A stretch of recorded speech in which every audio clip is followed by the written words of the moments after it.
ચાલુ.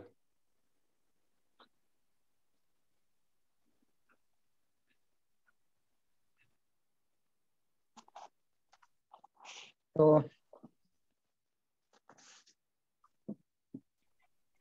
આ વર્ચ્યુઅલ સભામાં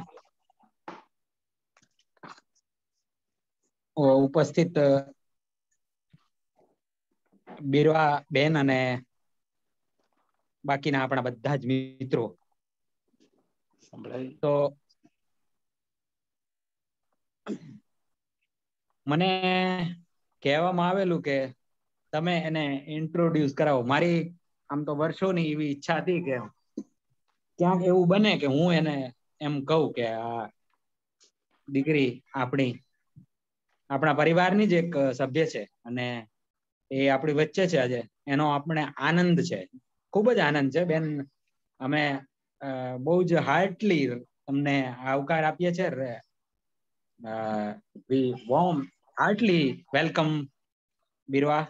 અમે ખૂબ જ આનંદથી અને હૃદયપૂર્વકનો તમારો સ્વાગત કરું છું અહીંથી. અને આપણે તો બસ શબ્દોના જ બધા માણસ છે, અવાજના માણસો છે, અને એનાથી તમે તો અજાણ નથી. બિરવાને હું તું પણ કહી શકું એટલી બહુ જ નાની છોકરી છે. જ્યારે એનો જન્મ થયો 1988, ત્યારે I was in 12th standard. એટલે આપણું તો પૂરું થવા આવ્યું હતું એ વખતે. તો એ હજી પૃથ્વી પર એમણે પદાર્પણ કર્યું અને લગભગ 2013 એમણે કહ્યું કે 25 વર્ષની ઉંમરે તો એ દીકરી સીએ થઈ ગઈ. 8 વર્ષનો એનો અનુભવ છે આ ફિલ્ડ સાથે. તો બાકી તો એનો પરિચય શું, એ સ્કૂલમાં અમદાવાદમાં જ બધું શિક્ષણ લીધું છે. અને પણ અમારા નાનપણનો એક ઘણો એવો પરિચય છે, મોટો પરિચય છે. પરિચય નાનપણનો છે પણ બહુ મોટો. એ છોકરી કે જે અમારી સાથે ધમાલ મસ્તી કરતી અને એ આજે એ ખૂબ જ સિનિયર થઈને આવી છે. તો એનો આપણને આનંદ છે. એટલે એને આપણે અને મને તો એટલું બધું ગૌરવ થાય છે કે અને એમના જે મા બાપ છે, દામજીભાઈ સાહેબની દીકરી છે. પછી બિરવા હડિયલમાંથી બિરવા પટેલ થાય ત્યારે જ આ ખેતીમાં સારી સૂઝ પડતી હોય છે. આમ ભલે એ તો લગ્નથી થઈ, બાકી એમ પણ પટેલ થવું પડે આના માટે. આ જે આયોજન છે એમાં એ લોકો ખૂબ જ સારું કામ કરતા હોય છે. અને એ આપણે જાણીએ છીએ કે ચાર્ટર્ડ એકાઉન્ટન્ટ છે. અને બાકી તો એનો પરિચય બીજો આપવાનો નહીં. કાલે હું સાહેબને કહેતો હતો, દામજીભાઈ સાહેબને, કે મારે બિરવાનો પરિચય ન આપવાનો હોય, મારે મારો પરિચય આપવો પડે એવી સ્થિતિ છે ખરેખર તો, કે હું કોણ બોલું છું એમ. એટલું એનું નામ છે આગળ. એટલે કઈ એવો પરિચય કે એવા કોઈ રિઝ્યુમ બાયોડેટા એના આપવા પડે એવી એની એ કોઈ મોહતાજ નથી. અને આપણા એક જ આમંત્રણે અહીંયા ઉપસ્થિત થઈ છે. અને અત્યારે જુલાઈમાં તો એ લોકોને બહુ જ માથાનો દુખાવો થઈ જાય એટલા બધા કામ હોય છે. 31 જુલાઈ સુધી એ લોકો જવાબ પણ આપી શકે એવી સ્થિતિમાં હોતા નથી આપણી સાથે. એટલે અને મોટા ઢગલા એમના ટેબલ ઉપર અત્યારે ફોર્મના હોય છે, છતાંય એ આપણી વચ્ચે આવી છે. તો એનો આપણને વિશેષ આનંદ છે. અને હવે બેન થોડી જો પૂર્વ ભૂમિકાની વાત કરું તો ઇન્કમ ટેક્સ સબકે પીછે પડ ગયા ઇન્કમ ટેક્સમ, કિશોર કુમારનું ગીત એક આવતું તો એવું છે. કોઈ નહીં ટેક્સ ભરવો ગમતો નથી. ધીરુભાઈ અંબાણીના દીકરા હોય કે નાનો જેનું નામ ક્યાંય ન આવતું હોય એવો માણસ હોય, કોઈ નહીં ટેક્સ કોઈ નહીં ભરવો ગમતો નથી. કેમ એમાંથી છૂટી શકાય, કેમ ઓછો ભરવો પડે, એની શું પ્રોસેસ છે, એ જાણવા માટે તો સૌ કોઈ આતુર હોય છે. અને પૈસા જે છે ને, પૈસો તો હું તો આમ જોવા જાવ તો સરસ્વતીનો સાહિત્યનો માણસ છું, અને આજે લક્ષ્મીના માણસ સાથે એનો મેળાપ કરવાની વાત છે. મારી વર્ષોની ઈચ્છા હતી કે ઘરનું ઘર હોય અને ચેકબુક ઉપર સહી કરું, બસ. એથી વધારે આપણે કંઈ કરી શકીએ એવી સ્થિતિ નથી હોતી. અને અમે તો પગાર આવે, અમારે ત્યાં એવા લોકો અજ્ઞાની છે કે જેને ઇન્ક્રીમેન્ટમાં પણ ખબર નથી પડતી પગાર આવ્યા પછી. હવે એ અમારી સ્થિતિ છે. એમની વચ્ચે અમે છીએ. અને એમાં તમે પૈસા જે આપણા આવે એને વધારવા, કારણ કે પૈસા તો બહુ જ મહત્વની વસ્તુ છે. એ હશે તો જ કોઈક બોલાવશે, નહીં તો નાણાં વગરનો નાથિયો. એટલે નાથાલાલ પાસે જો પૈસા હશે તો બધા એને આવકાર પણ આપશે. અને ભરત મુનિએ કીધેલું કે જેની પાસે પૈસા છે, યસ્ય અસ્તિ વિત્તમ સનર પંડિત કુલીન ગુણવાન, એને એ જ બધું છે. પૈસા વાળો ગુણવાન ગણાય. એટલે પૈસા આપણે કોઈ પણ રીતે ભેગા કરવા છે બેન, કઈ રીતે ઇન્વેસ્ટ કરીએ, કેવા પ્લાન હોય, શું હોય, એ થોડી વાત કરજો તમારા વક્તવ્ય દરમિયાન. અને આ ચાર્ટર્ડ એકાઉન્ટન્ટ એક કેવી કેવી ટિપ્સ આપે કે એ કઈ રીતે અમારે અમારા પૈસા સાચવવા જોઈએ, એને વધારવા જોઈએ એ. અને બીજું ફાઇનાન્શિયલી ચાર્ટર્ડ એકાઉન્ટન્ટ શું કરતા હોય છે જનરલી આ ટેક્સ સિવાય? કઈ એક જ કામ નથી કરતા હોતા એમને. એમ તો એ કોઈ બનાવી નથી દેતા એમને. તો એ બધી એવા શું એ કામ કરે છે, અને એ લોકો આપણને બીજું કઈ કઈ રીતે મદદરૂપ થતા હોય છે? ચાર્ટર્ડ એકાઉન્ટન્ટ પાસે ક્યારે ક્યારે જવાય એની પણ તમે થોડી વાત કરજો. અને આ અમારી પેઢીને જે બનાવવા હોય, અમારા દીકરા દીકરીઓને ચાર્ટર્ડ એકાઉન્ટન્ટ, તો એ લોકોએ શું કરવું જોઈએ, કેવી રીતના મહેનત કરવી જોઈએ, એની પણ થોડી વાત કરજો. અને બાકી એમણે એમ કહેલું કે તમે એવું કહેજો કે ભાઈ મારા મા બાપ મેં જો સપોર્ટ એમના ન કર્યો હોત તો હું આટલે ન હોત. તો એ સવાલ જ નથી. મા બાપને, એ બંનેને, કૃષ્ણાબેનને અને દામજીભાઈને પણ આપણે અહીંથી સેલ્યુટ છે કે એમણે ઘણો ભોગ આપ્યો છે, અને દીકરીએ પણ કંઈ ઓછો ભોગ નથી આપ્યો. તો એ બધી તો ઇમોશનલ એટેચમેન્ટ, પણ આપણે તો કોમર્શિયલ બેઝ પર આ બેન વાતો કરશે આપણી સાથે. ફક્ત 1% પૂરતો છે મોહબ્બતમાં, બાકીના 99 ખર્ચી નાખ હિંમતમાં. એટલે હિંમત રાખી, અને આ શેર બજારનો જ શેર છે મને એવું લાગે છે.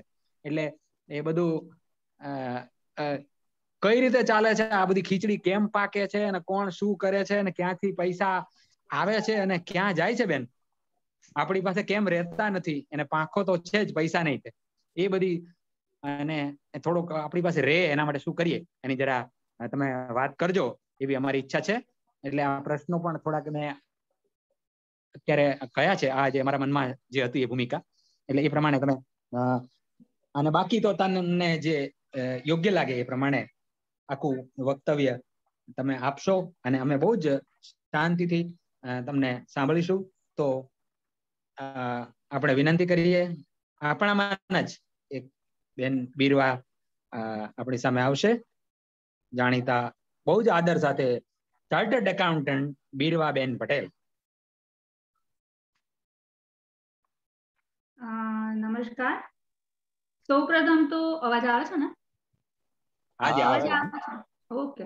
સૌપ્રથમ તો હું લાભુ અંકલનો ખૂબ ખૂબ આભાર માનીશ કે જેમણે મને આટલી સારી રીતે, આટલી સરસ રીતે તમારા સૌ આગળ મને આજે પ્રસ્તુત કરી છે. ત્યારબાદ મારા પપ્પા કે જેમના થકી હું આજે આપ સૌને મળી શકી. અને છેલ્લે આપ સૌનો વડીલોનો આભાર કે આપનો કિંમતી સમય ફાળવીને આજે તમે સૌ મને આજે અહીંયા સાંભળી રહ્યા છો. મને પપ્પાનો ફોન આવ્યો હતો કે તું થોડુંક ઇન્કમ ટેક્સ વિશે અમને સૌને સમજાવ. બરાબર.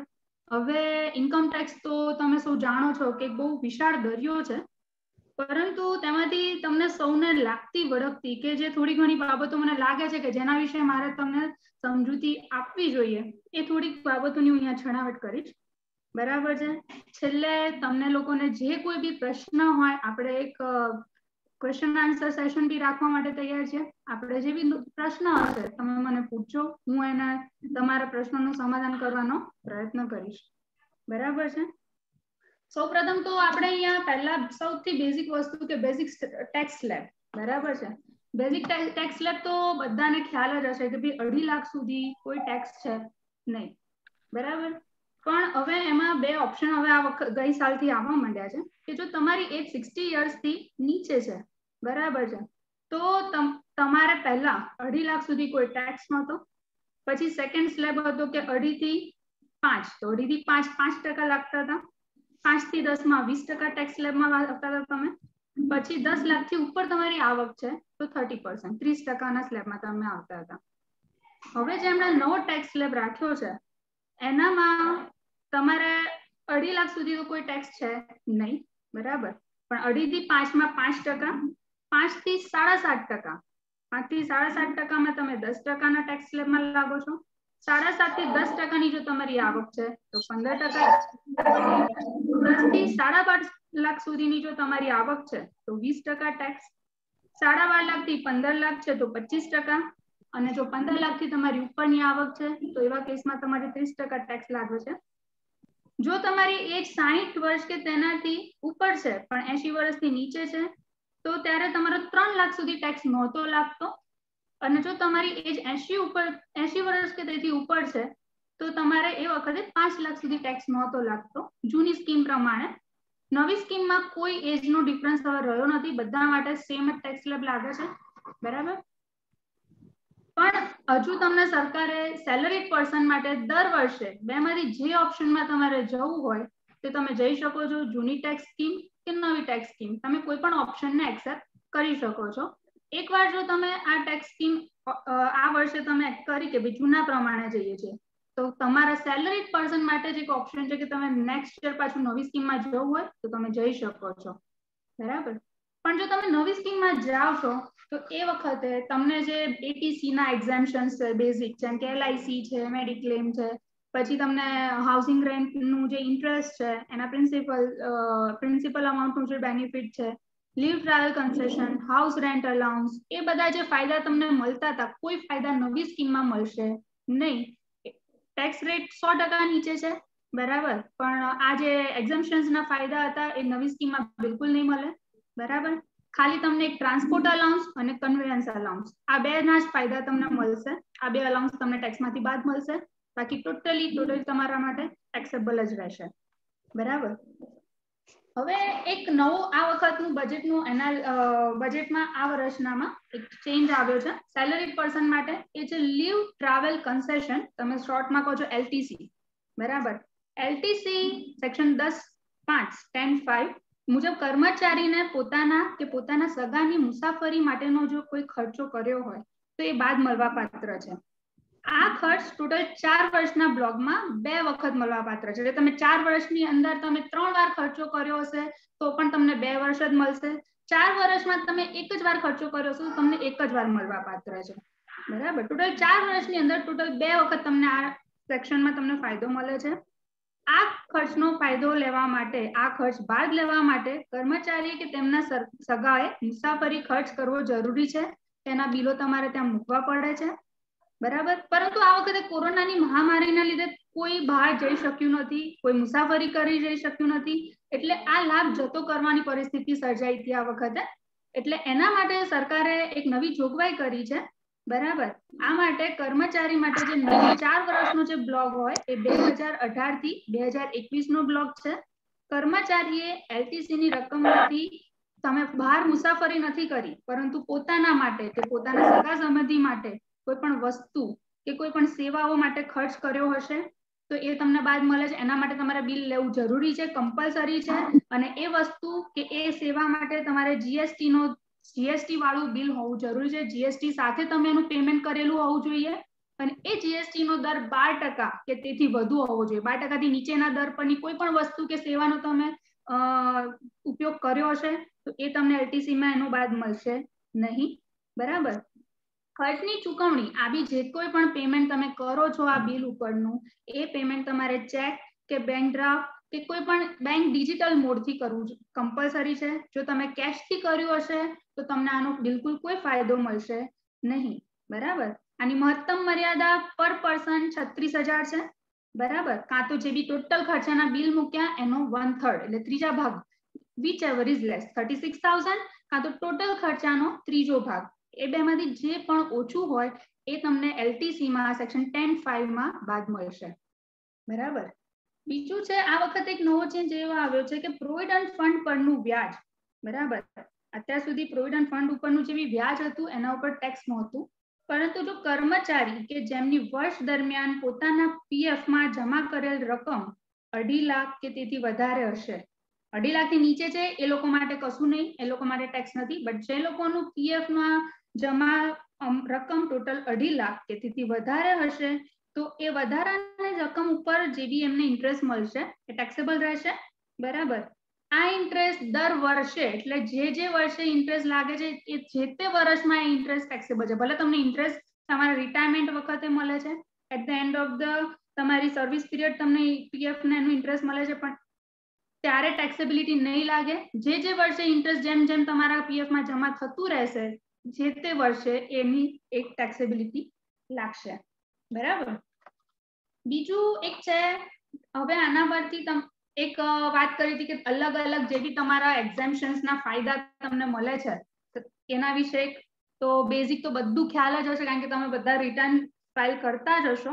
પણ એમાં હવે હું મારી રીતે થોડુંક કહી દઉં કે એટીસી, ETCCC અને ETCCD જે કહેવાય છે, એમાં ટોટલ 3 સેક્શનની અંદર તેને ટોટલ 1,50,000 સુધીનો તમને ફાયદો મળે છે, બરાબર. એમાં LIC તમે તમારા પોતાના નામે લીધી હશે, તમારા સ્પાઉસ એટલે તમારા વાઇફ ના નામે, કે લેડી હોય તો હસબન્ડ ના નામે લીધું હોય, તમારું ડિપેન્ડન્ટ ચિલ્ડ્રન, નાનું ચાઇલ્ડ છે કોઈ બી કે એનું ડિપેન્ડન્ટ છે, તો એના ઉપર તમે LIC લીધી હશે, તો બધાની LIC તમને LIC ની પ્રીમિયમ ની અમાઉન્ટ તમને બાદ મળે છે, બરાબર.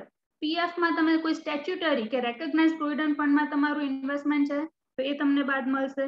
જો તમે પ્રાઇવેટમાં જોબ કરો છો અને કોઈ પોસ્ટમાં પીપીએફ માં અકાઉન્ટ ખોલ્યું છે, તો પીપીએફ માં જે બી તમે ઇન્વેસ્ટમેન્ટ કર્યું હશે એ તમને બાદ મળે છે.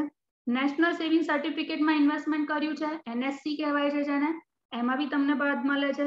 મ્યુચ્યુઅલ ફંડ એટલે ટેક્સ સેવિંગ મ્યુચ્યુઅલ ફંડ છે, જો તમે કોઈ મ્યુચ્યુઅલ ફંડ બે ટાઈપના આવે છે, ટેક્સ સેવર અને વિધાઉટ નોન ટેક્સ સેવર.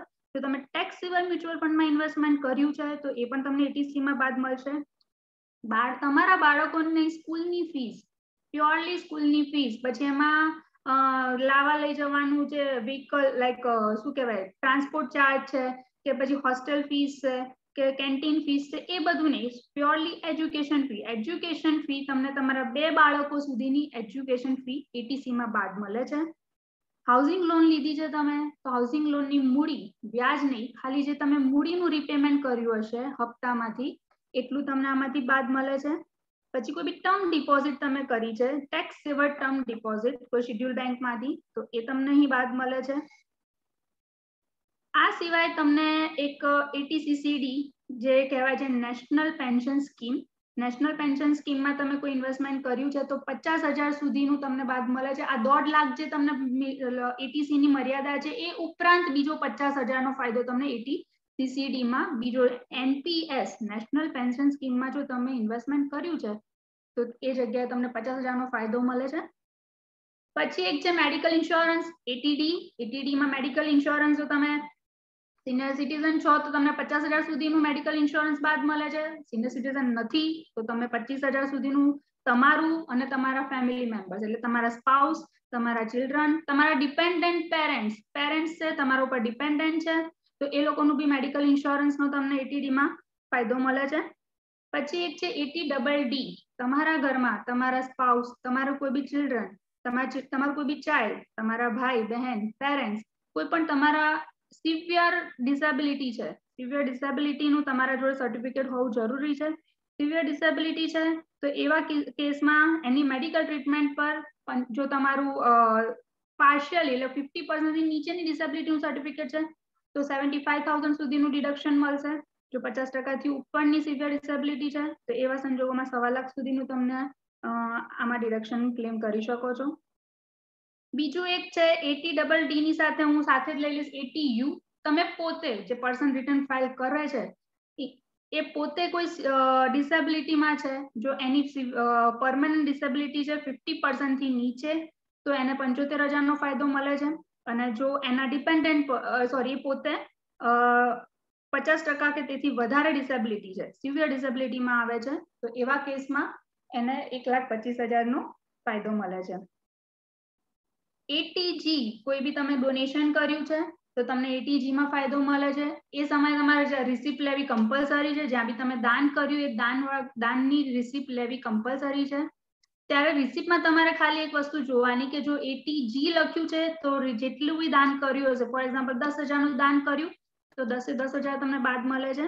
અને જો ATG 5 લખ્યું છે બ્રેકેટમાં, તો એ સમયે તમારે ત્યાં પૂછી લેવાનું કે 50% લાયબિલિટીમાં છે 50% ડિડક્શન મળશે કે 25% ડિડક્શન મળશે? કારણ કે જે ટ્રસ્ટ હોય જેમાં તમે દાન કર્યું છે, ટ્રસ્ટે કઈ ટાઈપનું સર્ટિફિકેટ લીધું છે એના ઉપર ડિપેન્ડ કરે, બરાબર. બીજું એક આવે છે ATEE, બરાબર. ATEE આ વખતે નો સેક્શન જે બહાર પાડ્યો છે એમાં તમારું કોઈ પણ વ્યક્તિનું પ્રથમ ઘર હોય, જે તમારું 80 હાઉસિંગ લોનમાં હાઉસિંગ ઇન્કમમાં તમને ઇન્ટરેસ્ટનું 2 લાખની બાદ મળે છે, એ સિવાય ATEE માં બીજું બી એક ઇન્ટરેસ્ટનું બાદ મળે છે. એમાં એવું છે કે કોઈ પણ વ્યક્તિએ જો પોતાનું પ્રથમ ઘર લીધું છે જેની કિંમત 45 લાખ કે તેથી ઓછી છે, હવે આ મકાન એને લોન લઈને લીધું છે, બરાબર, તો જે આપણે હાઉસિંગ પ્રોપર્ટીના સ્લેબમાં 2 લાખ સુધીનું જે વ્યાજ મળે છે સેક્શન 24B નું, એ સિવાય એના ઉપરાંત બીજું ATEE માં બી 1.5 લાખનું વધારાનું વ્યાજ પણ મળવા પાત્ર છે, બરાબર. પણ આના માટે એક નિયમ છે કે એની લોન તમારી 31/3/2022 કે તેના પહેલા લીધેલી હોવી જોઈએ. 31/3/2022 સુધી જે બી લોન લેશો તમે એના ઉપરનું જે બી વ્યાજ છે તમને 24B માં 2 લાખ અને પ્લસ સેક્શન ATEE માં 1.5 લાખ, એમ ટોટલ 3.5 લાખ સુધી વ્યાજની મુક્તિની મર્યાદા મળશે તમને.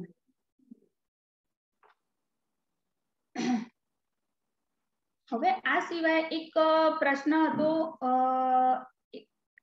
130 વરિષ્ઠ નાગરિકો માટે આ વખતે એ લોકો ચેન્જ કર્યું છે પ્રોવિઝન કે સેક્શન 139(1) માં વરિષ્ઠ નાગરિક એટલે જેમની ઉંમર 75 વર્ષ કે તેથી ઉપર છે તેવા લોકોએ રિટર્ન ભરવાની કોઈ જરૂર નથી. એ લોકોને રિટર્ન ભરવામાંથી શરતી મુક્તિ આપેલી છે. અમુક ટર્મ્સ કન્ડિશન્સ છે, તો એની શરતો એ પ્રમાણે છે કે વરિષ્ઠ નાગરિકની એજ 75 વર્ષ કે તેનાથી ઉપરની હોવી જરૂરી છે. વ્યક્તિ ઇન્ડિયન ભારતીય નાગરિકતા તેની પાસે હોવી જરૂરી છે, બરાબર. તેની આવક માત્ર ને માત્ર પેન્શનની હોવી જોઈએ અને બીજું બેંકનું વ્યાજની આવક હશે તો જ આ મુક્તિ લાગુ પડશે. આ સિવાય તમારી કોઈ બી ઇન્ટરેસ્ટ, પર્સનલ ઇન્ટરેસ્ટની ઇન્કમ છે કે પછી તમે પ્રાઇવેટમાં કોઈ જોબ કરો છો એની સેલરીની ઇન્કમ છે કે એની અધર સોર્સ ઓફ ઇન્કમ છે, તો એ વખતે તમારે રિટર્ન ભરવાની જે મુક્તિ છે એ મળશે નહીં, તમારે રિટર્ન ભરવું કમ્પલસરી થાય છે. પણ જે વ્યાજની બેંકની જે આવક છે એ બેંકની વ્યાજની આવક પેન્શન જે ખાતામાં જમા થતું હોય એ ખાતામાં જમા થયેલું હોવું જોઈએ. બીજી બેંકમાં પેન્શન સિવાયના બીજા બેંકમાં એનું વ્યાજ જો જમા થતું હોય તો ત્યારે આ ક્લોઝ લાગુ પડતો નથી, બરાબર. અને આ બેંક સરકારે નિયત કરેલી બેંક હોવી જોઈએ, જેમાં વ્યાજ મળે છે એ બેંક સરકારે નિયત કરેલી બેંક હોવી જોઈએ, કોઈ બી પ્રાઇવેટ બેંક નહીં, નેશનલાઇઝ બેંક હોવી જોઈએ, બરાબર. અને બેંક આ આવક પર TDS કાપશે અને આ TDS અને આ આવક પત્રકમાંથી એને મુક્તિ મળશે. TDS કાપશે તો પછી તમારે જો રિફંડ લેવું છે તો રિટર્ન ભરવાનું રહેશે. TDS નહીં કાપે તો પછી તે વખતે તમને એક 15G કે તો 15H 75 વર્ષથી ઉપર છે એટલે તમારે 15H નું ફોર્મ તમારા બેંકમાં જમા કરી દેવાનું. TDS નહીં કાપે અને એ વખતે તમારે રિટર્ન ફાઇલ કરવાની પણ કોઈ જરૂર પડતી નથી, બરાબર. હવે બીજો એક મને પ્રશ્ન એવો હતો કે ભાઈ રિટાયરમેન્ટ લાઈફ, બરાબર, કે રિટાયરમેન્ટ લાઈફ જ્યારે રિટાયર્ડ થઈ જાય તો હવે એ વખતે શું કરવું, શું ઇન્વેસ્ટમેન્ટ કરવું, કેવી રીતે. તો રિટાયરમેન્ટ લાઈફ તો એક જિંદગીનું બહુ ઇમ્પોર્ટન્ટ સ્ટેજ છે, કારણ કે પછી તમે ભલે કામ નથી કરતા, તમારો ઇન્કમ સોર્સ નથી, પણ તમારે એક કહેવાય કે રેગ્યુલર ઇન્કમ તો તમારે એ વખતે જરૂરી પડવાની જ છે. તો એ વખતે શું કરવું, રિટાયરમેન્ટ વખતે જે બી તમારા ગ્રેજ્યુઇટી, PF એ બધાના પૈસા આવે છે એનું કેવી રીતે ક્યાં શું ઇન્વેસ્ટમેન્ટ કરવું, બરાબર. તો મારી પાસે એક 4-5 ઓપ્શન્સ છે જે હું બેસ્ટ ગણું છું. સૌથી પહેલું તો ઓપ્શન છે રિકરિંગ ડિપોઝિટ કે FD, fixed deposit, recurring deposit, બરાબર. રિકરિંગ ડિપોઝિટ, ફિક્સ્ડ ડિપોઝિટ જે બેંકોમાં કરે છે, બેંકમાં અત્યારે એવા નિયમ છે કે જો કોઈ પેન્શનર છે જેનું પેન્શન આવે છે એ માણસ જો રિકરિંગ ડિપોઝિટ કે FD માં ઇન્વેસ્ટમેન્ટ કરે છે તો એને જનરલ પબ્લિક કરતા comparatively high rate of interest આપે છે એ લોકો. એટલે તમે આ એક સારો ઓપ્શન છે. પ્લસ રિકરિંગ ડિપોઝિટ પરનું જે વ્યાજ હોય એ તમને લોકોને 50,000 સુધી માફ છે, એટલે એના વ્યાજ ઉપર પણ કોઈ ટેક્સ લાગતો નથી 50,000 સુધી, એ તમને બાદ મળે છે. બીજું એક post office monthly investment scheme છે, POMIS કહેવાય છે.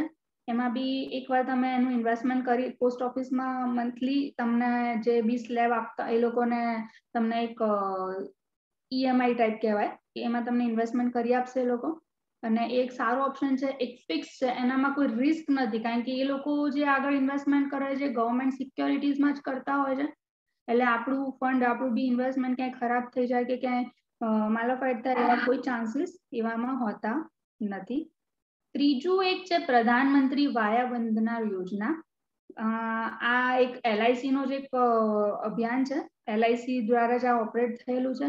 આ એક લો રિસ્ક ઇન્વેસ્ટમેન્ટ પેન્શન પ્લાન છે, બરાબર. એમાં મિનિમમ 1,56,000 નું ઇન્વેસ્ટમેન્ટ તમારે કરવાનું હોય છે અને મેક્સિમમ 15 લાખ સુધીનું ઇન્વેસ્ટમેન્ટ અલાઉ કરે છે.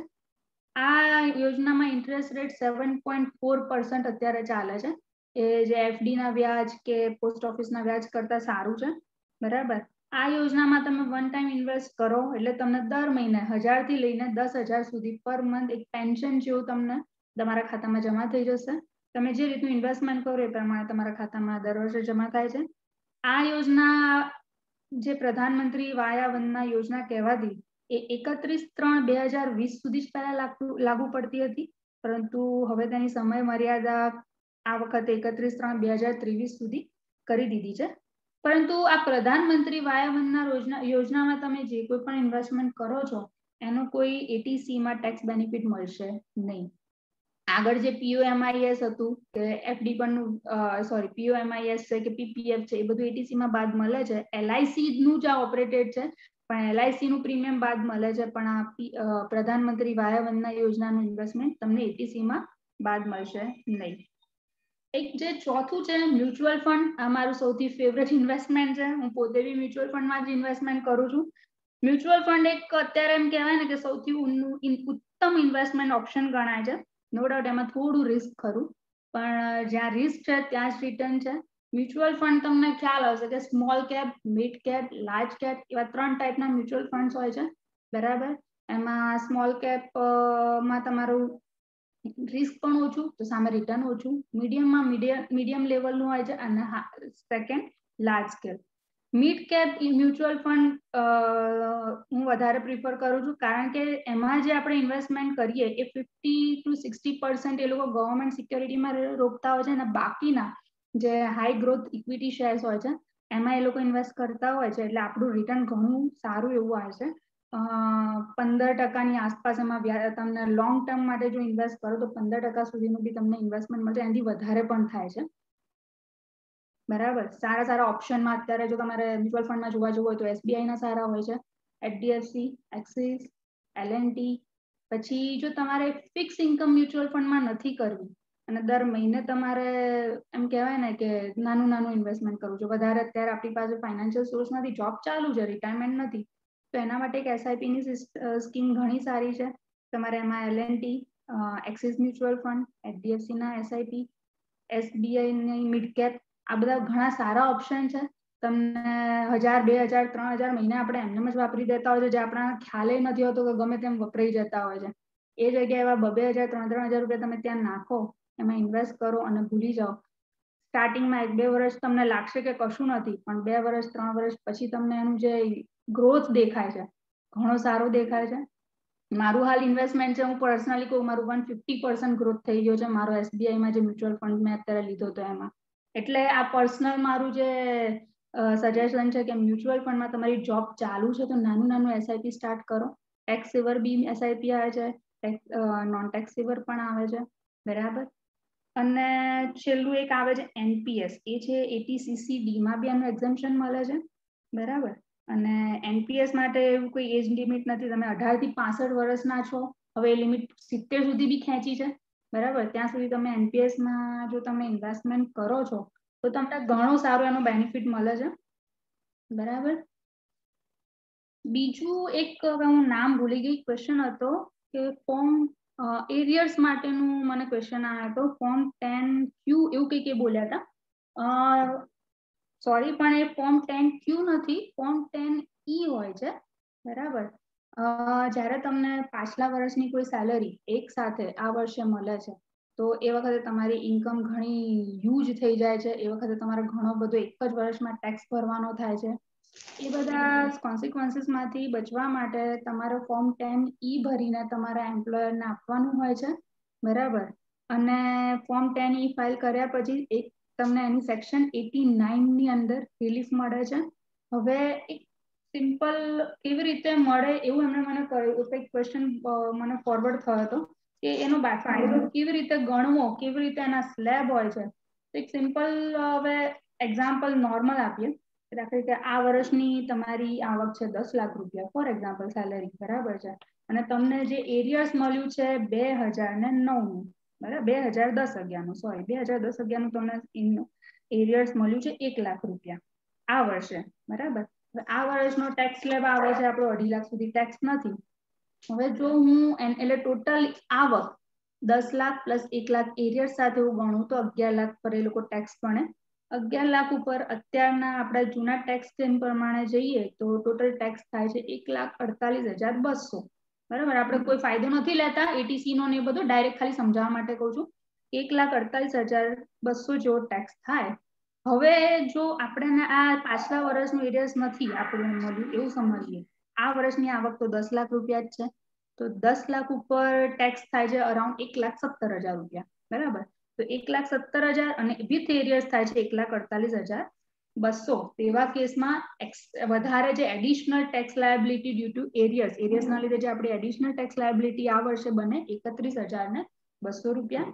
પરંતુ જો આ એરિયર્સ જે તે વર્ષમાં ડ્યુ થયું હતું 2009માં, તો 2009માં આ એરિયર્સ જો આપણને મળ્યું હોત તો એ વખતે ફોર એક્ઝામ્પલ આપણી સેલેરી 5 લાખ છે, બરાબર. 5 લાખ જૂનામાં આપણે એ પ્રમાણે રિટર્ન ભર્યું હતું અને એ એરિયર્સ એ વર્ષમાં જ મળ્યો તો આપણી સેલેરી થઈ હોત 6 લાખ રૂપિયા. 5 લાખ જૂની પ્લસ 1 લાખ એરિયર્સ ગણીએ આપણે તો 6 લાખ સેલેરી પ્લસ એ વર્ષે બેઝિક અત્યારે જે 2.5 લાખ સુધી ટેક્સ નથી, એ વખતે 1,60,000 સુધી ટેક્સ સ્લેબમાં આપણને મુક્તિ હતી. તો 1,60,000 ની મુક્તિ ને પ્લસ જૂના ટેક્સ સ્લેબ પ્રમાણે ફોર એક્ઝામ્પલ આપણે ગણીએ તો 55,600 જેવો ટેક્સ લાગતો હતો, બરાબર. Including arrears 5 lakh plus 1 lakh arrears, એટલે 6 લાખ ઉપર આપણે ટેક્સ ગણીએ તો 55,600 જેવો ટેક્સ લાગે. અને જો એ એરિયર્સ એ વખતે નહોતું મળ્યું તો આપણે જે રિટર્ન ભર્યું હતું એ 5 લાખ ઉપર મળ્યું ગણ્યું હતું, તો 5 લાખ ઉપર આપણે એ વખતે ટેક્સ ભર્યો હતો 35,000 રૂપિયા, બરાબર. તો એરિયર્સ જો મળી ગયું હોત તો આપણો ટેક્સ થાત 55,600 અને જો એરિયર્સ નથી મળ્યું એટલે આપણે ટેક્સ ભર્યો છે 35,000 રૂપિયા. એટલે એવા કેસમાં આપણો વધારાનો ટેક્સ લાયબિલિટી એ વખતે કેટલી થાત? 20,600 માઇનસ 35,000 આપણે ગણીએ એટલે 20,600 આપણે એ વખતે એડિશનલ ટેક્સ ભરવાનો થાત, બરાબર. પણ અત્યારે એરિયર્સ મળ્યું છે તો એના લીધે આપણને કેટલો વધારાનો ટેક્સ ભરવાનો થાય છે? 31,200, બરાબર. આપણને વધારાનો 31,200 ભરવાનું થાય છે. અને એટલે જે 20,600 માઇનસ 31,200 એટલે એ વખત આપણું ટોટલ આપણે ગણીએ તો 10,600 રૂપિયા વધારે જે ટેક્સ આપણે ભરવાનો થાય એનું આપણે 10E માં બાયફર્કેશન આપવાનું અને એ 10,600 ની રિલીફ સેક્શન 89માં રિટર્ન ભરતી વખતે તમારે લેવી પડે. આવી રીતનું એક કેલ્ક્યુલેશન હોય છે. આ બેઝિક કેલ્ક્યુલેશન છે. આની અંદર તમારે એટીસી, એટીડી, જે બી તમે એટીયુ, એટીડબલડી એના જે બી ફાયદા લીધા છે એ પણ તમારે કવર કરવાના, પણ આ બધું નથી લેતા, એ બધું મેં ગણીને તમને આ બતાવ્યું છે, બરાબર. પણ હા, તમારે સેક્શન 89 ની રિલીફ લેવી છે તો ફર્સ્ટ તમારે ફોર્મ 10E ભરવું કમ્પલસરી છે. ફોર્મ 10E હવે ઓનલાઈન જ ભરાય છે. તમારું જ્યાં બી રિટર્ન ભરતા હોય ત્યાં તમારે ભાઈને જે બી તમારા ટેક્સ પ્રેક્ટિશનર હોય એમને કહેવાનું કે અમારું ફોર્મ 10E તમે અમને રેડી કરી આપો. એ ફોર્મ 10E તમારે લઈ જવાનું તમારા એમ્પ્લોયર જોડે, એટલે એમ્પ્લોયર જ્યારે ફોર્મ 16 રેડી કરશે, લાસ્ટ ક્વાર્ટરનું જ્યારે TDS તમારો કપાય એ વખતે એ આ વસ્તુનું ધ્યાન રાખીને એટલો TDS ઓછો કાપશે. એટલે કારણ કે પહેલા TDS કાપી લે ને પછી પાછળથી રિફંડ લેવું એ તો બરાબર છે, પણ જો TDS જ પહેલેથી ના કાપવું હોય તો એક આ પ્રોસેસ છે, બરાબર. બીજો એક ક્વેશ્ચન હતો કે 15G અને 15H. 15G એટલે અધર ધેન સિનિયર સિટીઝન અને 15H છે ફોર સિનિયર સિટીઝન. જો તમારી ટોટલી બધી આવક 2.5 લાખ થી નીચેની છે તો તમારે દાખલા કે તમારું બેંકમાં એફડી છે એના ઉપર વ્યાજ મળે છે તો વ્યાજ ઉપર બેંક TDS કાપશે. 10,000 થી ઉપર વ્યાજ છે એટલે બેંક TDS કમ્પલસરી કાપશે. પણ એ જગ્યાએ તમારે બેંકમાં એક 15G નું ફોર્મ સબમિટ કરવાનું હોય છે. જો તમારી એજ 60 થી નીચે છે તો 15G નું ફોર્મ સબમિટ કરો એટલે તમારું બેંક તમારું TDS કાપશે નહીં અને તમારું જે બી FD પરનું ઇન્ટરેસ્ટ હશે એ ટોટલી તમને મળશે, TDS કાપવાનું આવશે નહીં. અને જો તમે 60+ છે તો 15H આવશે. હવે એમાં એક એવો બી ક્વેશ્ચન હતો કે 15G કે એસ નથી ભર્યું અને TDS કાપ્યો છે તો રિફંડ લેવા માટે જે 500 કે 1000 રિટર્નના ફીસ ભરીને આપણે રિફંડ લેવાનું થાય, પણ બીજો ઓપ્શન છે નહીં. રિટર્ન તમારે ભરાવું જ પડશે તો જ તમને રિફંડ મળશે. અધરવાઇઝ એકવાર બેંકમાં ધક્કો ખાવો પડશે, 15G ને 15H તમારે સબમિટ કરવું પડશે. બરાબર. પછી આમ તો જે બેઝિક ઇન્કમ ટેક્સ રિટર્નની ડ્યુ ડેટ દર વખતે 31 જુલાઈ છે. બરાબર, નોર્મલ પર્સન માટે. તો આ વખતે કોવિડના લીધે એક્સટેન્ડ કરી છે 30th સપ્ટેમ્બર. સેકન્ડ, તમે જો વિધાઉટ પેનલ્ટીની ડેટ છે 30th સપ્ટેમ્બર, એ રેગ્યુલર રિટર્ન છે. અને જો 30th સપ્ટેમ્બર સુધી પણ તમે રિટર્ન ફાઇલ નથી કરતા તો એવા સંજોગોમાં તમારું બિલેટેડ રિટર્નની ડ્યુ ડેટ એક્સટેન્ડ કરી છે 31 જાન્યુઆરી 2022. બરાબર. એટલે તમારે મેક્સિમમ પેનલ્ટી જો નથી ભરવી તો 30th સપ્ટેમ્બર સુધી તમારે તમારા રિટર્નના ડોક્યુમેન્ટ્સ તમારા ટેક્સ પ્રેક્ટિશનરને પહોંચાડી દેવાના. અને જો એના પછી પહોંચાડો છો તો 1000 પેનલ્ટી ભરવી પડશે સરકારમાં. અને એની ડ્યુ ડેટ છે 31 જાન્યુઆરી 2022. બરાબર. હવે આ સિવાય બીજા ફાયદામાં એક એવું આવે 80GG ના, જો તમે કોઈ રેન્ટ ઉપર રહો છો, બરાબર, રેન્ટ ઉપર રહો છો કોઈ મકાનમાં, તો તમને પર મંથ 5000 સુધી રેન્ટની, એટલે ટોટલ એન્યુઅલ 60000 સુધી તમને 80GG માં ફાયદો મળે છે. પણ એક બીજો એવો બી ક્વેશ્ચન કે આપણે લોકો જોબ પર્પઝથી આપણું જે બી નેટિવ પ્લેસ છે એ છોડીને બીજી સિટીમાં જઈએ છીએ, તો નેટિવ પ્લેસ પર એક મકાન આપણે પોતાના નામનું લીધું છે અને પછી આપણે રેન્ટ ઉપર બીજી સિટીમાં જઈએ છીએ રહેવા માટે, તો બી તમને 80GG નો ફાયદો 100% મળશે. કારણ કે તમે બીજી સિટીમાં જાઓ છો અને રેન્ટ ઉપર રહો છો તો ત્યાં તમને આ રેન્ટનો 80GG નો 60,000 નો ફાયદો મળશે. પણ જો તમારું પોતાનું મકાન જ્યાં તમે જે સિટીમાં તમે ભાડે રહો છો એ જ સિટીમાં જો તમારું પોતાનું મકાન છે તો તમને 80GG નો ફાયદો એવા સંજોગોમાં બિલકુલ નહીં મળે. બરાબર. બીજું એક આવે છે કે તમે કોઈ રૂરલ ડેવલપમેન્ટ 80GG એમાં તમે ક્યાં ઇન્વેસ્ટમેન્ટ કર્યું છે તો તમને એમાં બી ફાયદો મળે છે. પછી ડોનેશન કર્યું છે ક્યાંય પોલિટિકલ પાર્ટીમાં, પોલિટિકલ પાર્ટીઝનું જે બી ડોનેશન છે ટોટલી એક્ઝેમ્પ છે, ટોટલી તમને ટેક્સ ફ્રી મળશે. તમને તમારી ટેક્સ લાયબિલિટીમાંથી એટલું તમને બાદ મળશે. બરાબર. પણ એના માટે તમારે એના રિસિપ્ટ લેવી કમ્પલસરી છે. એના જોડે એ 80GC નું ડિડક્શન લેવા માટેનું લાયસન્સ હોવું કમ્પલસરી છે. અને તો કોઈ પણ પોલિટિકલ પાર્ટીનું રિસિપ્ટ બનાવીને આપી દો એવું નહીં, એના ઉપર લખેલું હોવું જોઈએ કે આ ટેક્સમાંથી બાદ મળે છે, અંદર ક્લિયરલી લખેલું હોવું જોઈએ રિસિપ્ટ પર, તો તમને આ બાદ મળશે. બરાબર. બીજું, હવે તમને કોઈ ટેક્સ બાબતે કોઈ ક્વેશ્ચન્સ પર્સનલી છે, બરાબર, બેઝિક જે સેલેરી વાળાનું છે લગભગ મેં એમાં કવર કરી લીધું, પણ તો બી કોઈ ક્વેશ્ચન્સ છે તો તમે મને પૂછજો. બરાબર. લાભુ કાકા મ્યુટ થઈ ગયા લાગે છે. લાભભાઈ અનમ્યુટ થાવ. એટલે કોઈને કોઈ પ્રશ્ન હોય તો રેઝ હેન્ડ કરજો, એટલે હું રિક્વેસ્ટ મોકલાઈશ. હા, હવે બધાના માઇક માંથી મ્યુટ કરેલા છે. મારો અવાજ આવે છે? હા, આવે છે. બસ તો એટલે હજી થોડુંક બેન આમ શું કહેવાય, એક સામાન્ય માણસને ગળે ઉતરે એવી રીતે એમ કહો કે દાખલા તરીકે મારી સેલેરી અત્યારે કેટલી કઈ છે, 10 થી 11 લાખ રૂપિયા હશે માનીએ આપણે. એટલે આ તો બધાની સરળતા માટે કે ભાઈ ચલો મારું ઉદાહરણ આપી દો. હા, ચલો મારી સેલેરી છે 65,000 રૂપિયા, ચલો બરાબર મહિનાની, અને મારી કુલ કપાત છે આખા વર્ષની 1.5 લાખ. બરાબર. અને 1.25 લાખ મને બાદ મળે છે. એટલે ટોટલ હવે આ વાત આખું સમજાવી દો ડિટેલ બધાને. અને પછી એમ કે એના પછીના જે ઉપર આપણે જે એ સિવાય તો કોઈ લાભ તમે સેવિંગ કરો કે ન કરો, કઈ મળતો હોય છે લાભ કે નથી મળતો હોતો એમ? ના સેલેરી માટે આપણે જે લાભ મળે છે 1.5 લાખ જોઈએ ને સવા લાખ. હા હા હા હા હા ફોર એક્ઝામ્પલ ચલો તમારી સેલેરી 9 લાખ રૂપિયા છે બરાબર 9 લાખ રૂપિયા તમારી સેલેરી આવે છે બેઝિક બરાબર તો એમાંથી તમારું જે બી 1.5 લાખ નું આપણે કહીએ કે બાદ મળે તમારું 1.5 લાખ સુધીનું ઇન્વેસ્ટમેન્ટ છે બરાબર એટલે તમારી સેલેરી થઈ 7.5 લાખ રૂપિયા બરાબર છે 7.5 લાખ રૂપિયા એમાં પહેલા તો 9 લાખ માંથી ડાયરેક્ટ 50,000 નું સ્ટાન્ડર્ડ ડિડક્શન તમારું બાદ થશે બરાબર એટલે રહી 8.5 લાખ રૂપિયા એમાંથી ડિડક્શન તમારું 1,50,000 થયું એટલે વધ્યા છે 6 લાખ રૂપિયા હવે આ 6 લાખ માંથી જો તમે હેન્ડીકેપ છો બરાબર છે પાર્શિયલી હેન્ડીકેપ છો તો તમને 75,000 અને જો ફૂલી હેન્ડીકેપ છો તો તમને 1,25,000 નો એડિશનલ બેનિફિટ મળશે બરાબર તમે રેન્ટ ઉપર રહો છો તો રેન્ટ ઉપર મેં કહ્યું એમ 5,000 સુધી તમને દર મહિને તમને 60,000 રૂપિયાનો એનો એડિશનલ એક ફાયદો થાય છે પણ આ 60,000 એમાં તમારું જે બેઝિક સ્લેબ આવે બેઝિક સેલેરી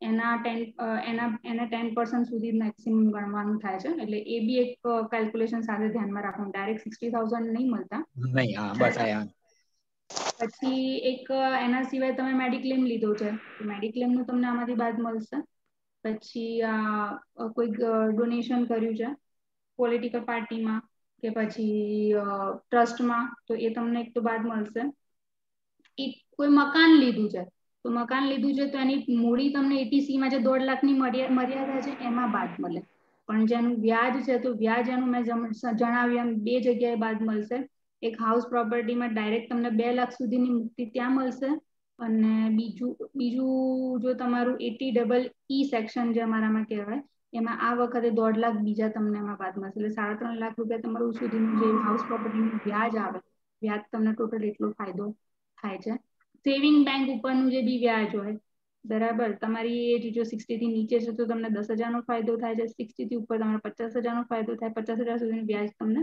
બાદ મળે છે તમે બાકી 10,000 સુધી તો 80EE માં તમને 10,000 સુધીનું સેવિંગ બેંક નું તમને બાદ મળે છે વ્યાજ કાપડિયા સાહેબ કંઈક કેમ માંગે છે તો એને અનમ્યુટ કરી લે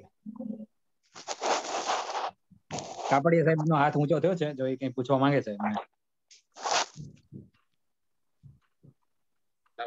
કાપડિયા સાહેબ તમે માઇક તમારું અનમ્યુટ કરી અને મારો એક પ્રશ્ન એવો છે હેલો હા બોલો મારો પ્રશ્ન એવો છે કે આપણે કોઈ પર્સનલ લોન લીધી હોય દાખલા તરીકે બેંકમાં વ્યક્તિગત લોન મળતી હોય છે એ લોન કોઈ સેક્શનમાં બાદ કરી કે નહીં પર્સનલ લોન તમારા કોઈ સેક્શનમાં બાદ મળતી નથી પણ જો તમે પર્સનલ લોન મકાન લેવા માટે કે તમારે 50 લાખનું મકાન તમે લીધું તમારી હોમ લોન 40 લાખની સેન્કશન થઈ છે તમારે પૂરેપૂરી લોન ઉપર કરવું છે ફોર એક્ઝામ્પલ બરાબર તો 40 લાખની જ હોમ લોન થઈ છે ને 10 લાખ તમે પ્યોરલી મકાન લેવા માટે જ વાપર્યા છે પર્સનલ લોન એના માટે જ લીધી છે એવા સંજોગોમાં એ 10 લાખ ઉપરનું વ્યાજ અને મૂડી જેમ તમને હાઉસ લોનનું તમને બેનિફિટ મળે એ રીતે તમારે એનો બેનિફિટ લેવાનો પણ એના માટે તમારે પછી એના પુરાવા આપવા પડતા હોય છે કે આ લોન મેં આ સામે ટ્રાન્સફર કરી છે ને અહીંયા જ આપી છે બાકી પર્સનલ લોન નો કોઈ ફાયદો તમને ક્યાંય ટેક્સમાં મળતો નથી બીજો પ્રશ્ન એવો છે હેલો બીજો પ્રશ્ન એવો છે કે મારો દીકરો ફોરેનમાં અભ્યાસ કરે છે તો એ ફોરેનમાં જે અભ્યાસ કરે છે ને ફી ભરીએ છે એ કોઈ સેક્શનમાં બાદ કરું કે નહીં હા એજ્યુકેશન લોન જે હોય છે એના ઉપરનું ઇન્ટરેસ્ટ તમને બાદ મળે છે બરાબર સેકન્ડ નહીં ડાયરેક્ટ ફી ભરી દીધી છે આપણે લોન નથી લીધી ના અને ફી ભરી દીધી છે તો લોન તમને આ જે 80C માં જે 1.5 લાખની મર્યાદા છે એની અંદર તમારે લઈ શકો એનાથી અલગથી કોઈ તમને એનો ફાયદો નથી થતો okay thank you very much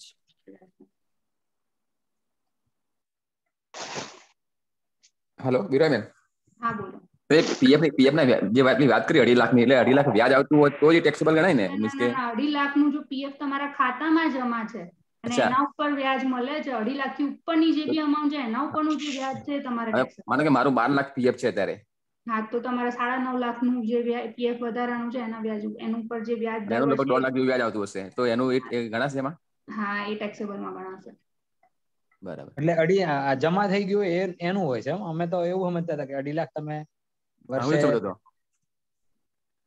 જમા કરાવો તો એનું વ્યાજ ઘણું પડે, પણ જો તમારું પીએફ 12 લાખ શું 9 લાખ ઉપર હોય તો હા, એટલે અત્યાર સુધી વ્યાજ ભરવું પડે. હા, તો પણ એનું વ્યાજ જે તમારા દર વખતે પીએફ નું સ્ટેટમેન્ટ આવતું જ હોય છે, બરાબર, એના ઉપર જે બી વ્યાજ હોય, બરાબર છે, તો પીએફ માં જમા કરવા 2.5 લાખ થી ઉપરની જે બી અમાઉન્ટ ઉપરનું મળવાપાત્ર વ્યાજ હોય એ ટેક્સેબલ થશે. ઓહો, એનાથી તો કેવી રીતે બચી શકાય બેન? હવે આને તો કેવી રીતે બચી શકાય? હવે એનાથી તો પીએફ માં તો પછી પીએફ ઉપાડી લેવો પડે એવું લેવાનો તો હું તમને સજેશન ના આપું, કારણ કે તમારી શું કહેવાય કે છેલ્લા સમયની મદદ છે, ઉપાડાય નહીં. પણ શું કહેવાય કે એના કરતા બીજા ઇન્વેસ્ટમેન્ટ જે 1.5 લાખ છે કે મેડિક્લેમ છે કે એ બધું કરી શકાય.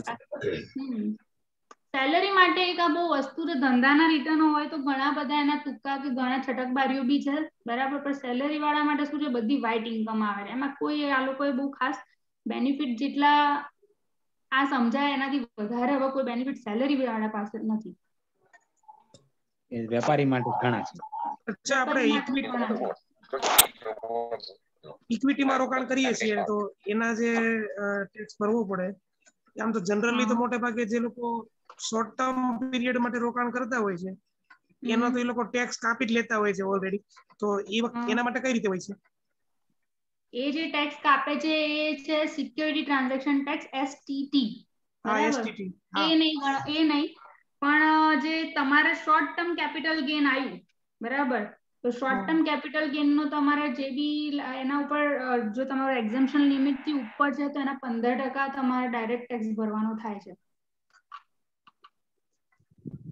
માનો કે લોસ થયો હોય તો લોસ થયો, તમારે આ વર્ષે દાખલા તરીકે ₹1 લાખ નો લોસ થયો શેર બજારમાં, તો એ લોસ તમારે રિટર્નમાં શો કરવાનો, બરાબર, અને આવતી વર્ષે જયારે દાખલા તરીકે તમે પ્રોફિટમાં જાઓ છો, ₹1.5 લાખ પ્રોફિટ થયો ફરી આવતા વર્ષે, તો આ ₹1 લાખ જે પાછલા વર્ષનો લોસ હતો એ આવતા વર્ષમાં તમે સેટ ઓફ લઈ શકો અને ખાલી 50,000 ઉપર જ તમારે ટેક્સ ભરવાનો રહે, બરાબર, અને આ લોસ તમે 8 વર્ષ સુધી કેરી ફોરવર્ડ કરી શકો છો ટોટલ.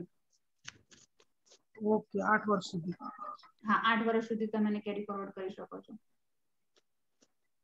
આ ટેક્સ સિવાય બેન તમારી પાસે કેવા લોકો આવી શકે એમ? અત્યારે ઇન્કમ ટેક્સ, જીએસટી, બરાબર, જીએસટી ઇન્કમ ટેક્સ તો બરાબર છે. મારી મેઇન પ્રેક્ટિસ અત્યારે છે પ્રોજેક્ટ ફાઇનાન્સની, CMA રિપોર્ટ, જે લોન કરવા માટે જે બિઝનેસ લોન લેતા હોય છે બધા લોકો બેંકમાં, બરાબર, તો એ લોકોને અમારા ફ્યુચર અમે ફોરકાસ્ટિંગ કરીએ કે આ બિઝનેસ હાલ આ સ્ટેજ ઉપર છે, આવતા વર્ષે આનો ગ્રોથ આટલો થશે અને આટલો પ્રોફિટ થશે, અમારા CMA રિપોર્ટ પરથી એ લોકો બેંક લોન ગ્રાન્ટ કરતા હોય છે. એટલે મારું મેઇન અત્યારે પ્રેક્ટિસ પ્રોજેક્ટ ફાઇનાન્સ ને CMA માં છે, બરાબર, અને બીજું થોડું ઘણું મારું એક્સપોર્ટમાં અત્યારે સ્ટાર્ટ કર્યું છે કામ, કારણ કે હું ઊંઝા બેસું છું, અહીંયા એક્સપોર્ટર્સ ઘણા છે, બરાબર, એટલે એક્સપોર્ટના રિલેટેડના મારા કામ અત્યારે વધારે છે. અને એ સિવાય એમ કે જનરલી જે બધા CA હોય છે એ બધી કઈ એવી પ્રેક્ટિસ કરતા હોય એમ સામાન્ય? CA ની major practice income tax, GST, audit, બરાબર, પ્રોજેક્ટ ફાઇનાન્સ, CMA રિપોર્ટ, પછી ઇન્વેસ્ટમેન્ટ પ્લાનરમાં બી એ લોકો હોય છે, પછી સ્ટેચ્યુટરી ઓડિટર તરીકે કંપનીની અંદર એ લોકો જતા હોય છે કે કોઈ બી બેંક કંપની છે તો કંપનીનું અંદરનું મેનેજમેન્ટ ઓકે છે કે નહીં, એ બધું ઇન્ટરનલ ઓડિટર કે સ્ટેચ્યુટરી ઓડિટર દર મહિને કે દર ક્વાર્ટરલી એ લોકો જઈને ચેક કરતા કે બધું ઓકે ચાલે છે, બુક્સ થી લઈને બધું ચેક કરતા હોય છે. આવા ઘણા બધા એ લોકો, પછી ઘણા ખાલી પ્યોરલી કન્સલ્ટન્સી જ કરતા હોય છે કે મારે આ HUF બનાવવું છે, હિન્દુ અનડિવાઇડેડ ફેમિલી, મારે ઇન્કમના બાયફર્કેટ કરવી છે તો કેવી રીતે કરવી, આ બધી મેઇન પ્રેક્ટિસ હોય છે CA માં. પછી એક આવે છે કોસ્ટિંગ, કોસ્ટ રિલેટેડમાં મેઇન કોર્સ આવે છે ICWA વાળાનો, પણ CA લોકો બી એ કામ કરી શકતા હોય છે કોસ્ટ ઓડિટર તરીકે. કોઈ બી પ્રોડક્શન કંપની છે એનું પ્રોડક્શન પાછળ કેટલો ખર્ચો લાગશે, એનો એક બ્રેક ઇવન, એટલે કે કેટલું પ્રોડક્શન કરીશું તો અમારો નફો અને ખર્ચો બે ઇક્વલ થશે, કેટલા પ્રોડક્શન પછી અમે થોડું ઘણું ઘરે લઈ જઈએ, એ બધું એસ્ટિમેટ કરવા માટે બી એ લોકો અમારી પાસે આવતા હોય છે. અને આ જે જનરલી સામાન્ય પબ્લિક છે જેની પાસે બહુ એટલી બધી આવક નથી અને તમે કોઈ ટિપ્સ આપવા માંગતા હોય તો કઈ કે ભાઈ આમ કરજો, આમ કરવું જોઈએ, આમ કરી શકાય, આમ કરો તો સારું. જે હું મારા માટે જે કરું છું એ જ હું ટિપ્સ બધાને આપીશ. એ બી તમારી આવક છે, ભલે તમે 10,000 રૂપિયા મહિને કેમ નથી કમાતા કે પછી મહિને 1 લાખ કેમ નથી કમાતા, 10,000 વાળાનું ઘર પણ ચાલે છે, લાખ વાળાનું પણ ઘર ચાલે છે, કોઈને ઊભું નથી રહેતું ક્યારેય. પણ 10,000 એ 10%, હું એમ કહીશ કે 10% તમારી ઇન્કમ નું પ્યોરલી પહેલા સેવિંગ કરી જ દેવાનું. 10,000 કમાવો તો 1,000 રૂપિયા મૂકી દેવાના. મારો પગાર 9,000 જ છે, 9,000 માંથી તમારે એનું કરવાનું એ 1,001, 10% તમને ક્યાંય ઊભું નહીં રહે અને 10% તમારે સાઈડમાં મૂકીને કોઈ બી સારી એવી સ્કીમમાં મૂકો. બરાબર. હાલ વધારે કોઈ મોટું ઇન્વેસ્ટમેન્ટ નથી, એસઆઈપી કરો, રિકરિંગ ડિપોઝિટ કરો દર મહિને 1,000 ની. બરાબર. જે બી ઇન્કમ છે પણ 10% નું સાઈડમાં મૂકી દેજો. જ્યારે તમને બેનિફિટ દેખાશે ત્યારે તમને બહુ મોટો દેખાશે, હાલ ખ્યાલ નહીં આવે. બરાબર. એક મારું આ પ્લાન છે, કોઈ બી ઇન્કમ ના 10% તમારા સાઈડમાં મૂકીને ઇન્વેસ્ટમેન્ટ કરી દેવાનું. તમને જ્યારે કારણ કે હવે કોઈ બી જોબ પેન્શનેબલ નથી. બરાબર. તમારા રિટાયરમેન્ટ, તમે જયારે એજ થઈ ત્યારે તમે કામ નથી કરી શકવાના. બરાબર. તમારા ઇમરજન્સી ફંડ માટે આ વસ્તુ બહુ ઇમ્પોર્ટન્ટ છે.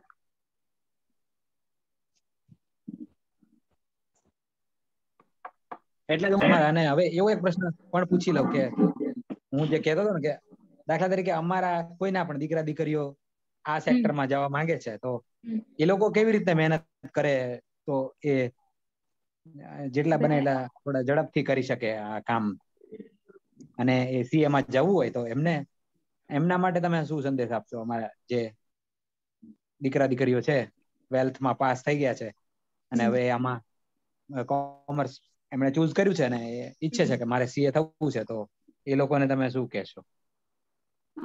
સીએ કરવા માટે બેઝિક તો 12 પ્લસ પછી ફાઇનલ એક્ઝામ પહેલા ગ્રેજ્યુએશન કમ્પ્લીટ કરવું પડે. એ તો બેઝિક બધી જેવી છે મર્યાદાઓ, એ તો ખ્યાલ જ છે. પણ હવે સીએ કરવા માટે ઘણી વાર એવું હોય છે કે તમે સીએ કરવું છે બધું કહેવાય ને એમ કે હાવ છે, હા બસ કોમર્સ ફિલ્ડમાં ગયા એટલે સૌથી ટોપ ડિગ્રી એટલે સીએ, તો અમે સીએ કરવું છે, બસ કરવું છે એટલેથી નહીં અટકવાનું ક્યારે. પહેલા દિવસથી 0 થઈ જવાનું, માઇન્ડને 0 કરી દેવાનું. ભલે 12માં 90% આવ્યા પણ તમે સીએ માં છો તો તમે એકદમ પૂરી સ્લેટ થશો. બરાબર. મને યાદ છે, હું મારું કઈ કે 5 વર્ષ હું કે મારા મમ્મી પપ્પા જતા ક્યારેક, બાકી મારી મમ્મી ને હું 5 વર્ષ અમે ક્યાંય ગયા નથી. કોઈ ફંક્શન નહીં, કોઈ સોશિયલ ગેધરિંગ નહીં, કશું જ નહીં. હું અને સ્ટડી, મારા લીધે મારી મમ્મી પણ ક્યાંય નહોતી જતી. બરાબર છે. બીજું એક કે તમારે કહેવાય છે કે 16 કલાક વાંચો. 16 કલાક વાંચવાથી એટલું કશું થતું નથી. તમે જે બી 8 કલાક જ ભલે કેમ નથી વાંચતા, પણ જે પણ વાંચો છો એને તમારે સમજવાનું મેઇન છે. આમાં કોઈ ગોખણ પટ્ટી ચાલતી નથી. એમકોમ છે કે બીકોમ છે કે એમાં પાછલા 3 વર્ષના પેપર કરી દીધા અને પાસિંગ થઈ ગયું, એ વસ્તુ આની અંદર તમને બુકનું નોલેજ હોવું જરૂરી છે. બુકનું આવડવું, બુકનું વાંચેલું જરૂરી નથી, પણ બુક શું કહે છે અમારી, કારણ કે બુકમાંનું કદી કંઈ કશું પૂછાતું નથી સીએ ની એક્ઝામમાં. બરાબર. પણ આનો બેઝ તો બુકમાંથી જ હોય છે. તમારું બેઝિક ક્લિયર હશે તો તમે ક્યાંય પાછા પડશો નહીં. બરાબર. અને ક્લિયર કરવું છે સીએ. કોઈ બીને તમારા બી બાળકો હોય એની ટાઈમ મને કોન્ટેક્ટ કરજો. પર્સનલી જે બી ગાઈડન્સ જોઈતું હશે હું આપીશ. બરાબર છે. રીડિંગ માટે કે સ્ટડી માટે કે શું ટિપ્સ છે. બાકી હવે એમાં આગળ તો કેવું છે કે પહેલા એકવાર સ્ટાર્ટિંગ કરો. સીએ કંઈ હાર્ડ નથી, બસ એના માટે એક સ્ટ્રોંગ ડિટર્મિનેશન જોઈએ અને તમારું શું કહેવાય કે સાતત્ય વાંચવું છે. બસ આ ટાઈમ મારે કરવાનું એ કરવાનું, બીજું પછી એમાં એમ નહીં કે હા ચલો આજ તો ફ્રેન્ડ્સ મૂવી જોવા જાય છે, પિઝા ખાવા જાય છે તો હું ઉપડી જાઉં. એ રીતે તો નહીં થાય. અને એક શું કહેવાય સાહિત્યિક રીતે પ્રશ્ન પૂછ્યું કે આમાં કોઈ ડ્રોબેક ખરા બેન કે આનાથી કશું? હા, દરેકમાં હોય જ, પણ તમને ક્યાંય દેખાય છે? 100% ડ્રોબેક્સ ઘણા છે. હું બસ ગઈકાલનો મારો અનુભવ કહું. મારી પાર્ટીને ત્યાં રેડ પડી. બરાબર. કાલે રાત્રે 11 વાગ્યા સુધી અમે લોકો કોન્સ્ટન્ટ એના પાછળ પડ્યા રહેતા. બરાબર. રેડ સોલ્વ કરવા માટે. બરાબર. પર્સનલ લાઈફ ક્યારેક ભૂલી જવી પડે છે. ઘણી વાર તો એવું થાય છે કે હું 2 દિવસ સુધી જમવાનું બી ટાઈમ નહીં રહેતો જયારે બહુ મોટો ઇસ્યુ થતો હોય ક્યારેક ક્લાયન્ટને ત્યાં. બરાબર છે. પછી જયારે ઓડિટ છે તો ઓડિટ ટાઈમ છે, આ છે, ત્યારે એ બધું દરેકના ધંધામાં એવું જરૂરી નથી કે સીએ કોઈ બી તમે સામાન્ય ધંધાવાળો છો તો એની સિઝન જયારે આવતી હોય કામ કરવાની તો એ ત્યાં જ રહેવાનો છે. પણ એક વસ્તુ છે કે ડ્રોબેક્સ તો બહુ મિનિમલ છે.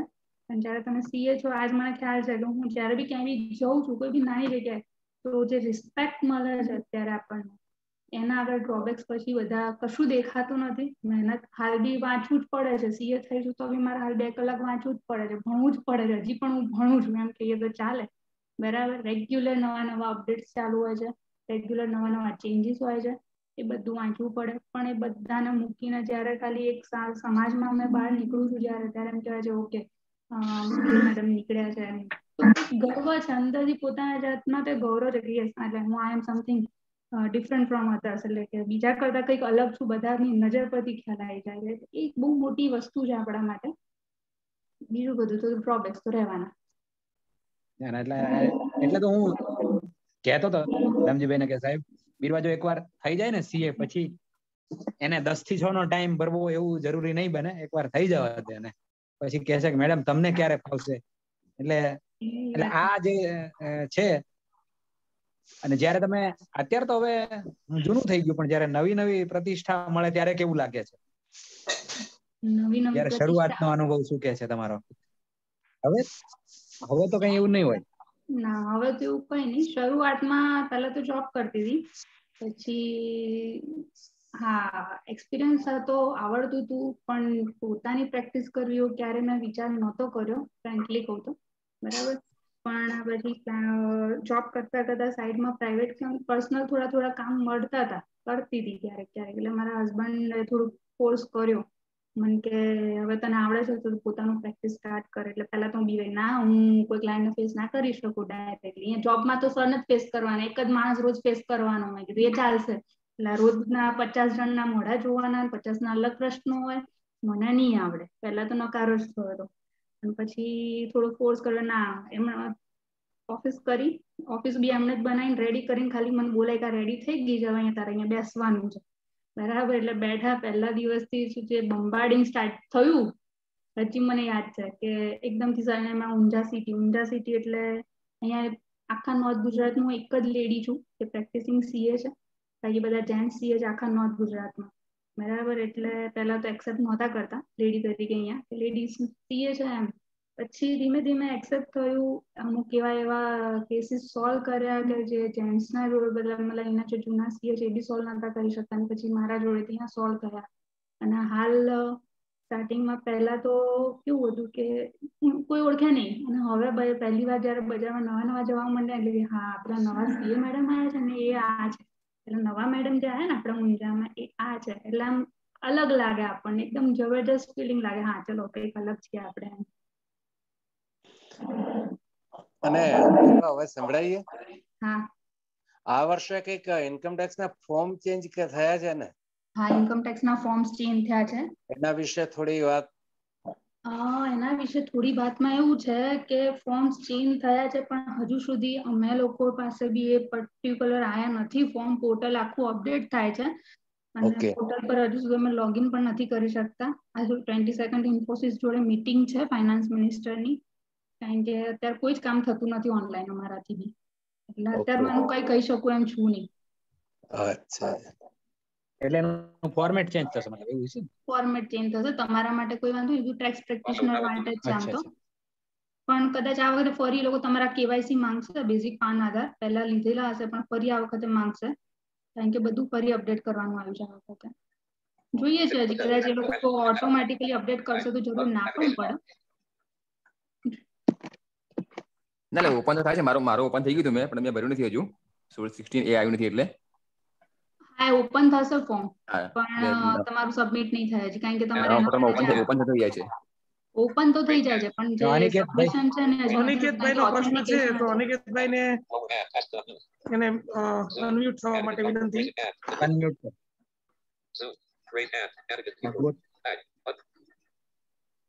રિક્વેસ્ટ મોકલી છે એમને. હા, મારો પ્રશ્ન છે. અવાજ સંભળાય છે બેન? હા, પ્રશ્ન એવો છે કે માનો કે મારી પાસે જે ફિક્સ ડિપોઝિટ છે, ફિક્સ કરેલા, બરાબર, હવે એની પર માનો કે 4 કે 5,000 વ્યાજ આવતું હોય તો પછી એનું એ જે આખા વર્ષનું વ્યાજ ગણાશે એ ટેક્સમાં ગણાઈ જશે ને? એટલે જે બી તમારું એફડી પરનું જે બી વ્યાજ આવશે ને વ્યાજ આવે છે અત્યારે ટીડીએસ નહીં કપાતો હોય કારણ કે 10,000 થી નીચેની અમાઉન્ટ છે, બરાબર? પણ જ્યારે તમારું 26 AS જ્યારે તમારું ચેક કરીશું એટલે અમાઉન્ટ તો તમારી દેખાશે જ, બરાબર? અને એ તમારે ઇન્કમમાં તો એડ કરવાની રહેશે જ. બરાબર, પણ એમાં ઇન્કમ ટેક્સ લાગશે નહીં કારણ કે 10,000 નીચે છે એટલે. ના, ઇન્કમ ટેક્સ તો લાગશે જ, ટીડીએસ નહીં કપાય. ટીડીએસ ના કપાય, બાકી એ જે તમારી નોર્મલ આવક છે એની જેમ જ એ એડ થશે, બરાબર? અને એના ઉપર ટેક્સ લાગશે. બરાબર, એને કોઈ રીતે બચાવી શકાય ખરી?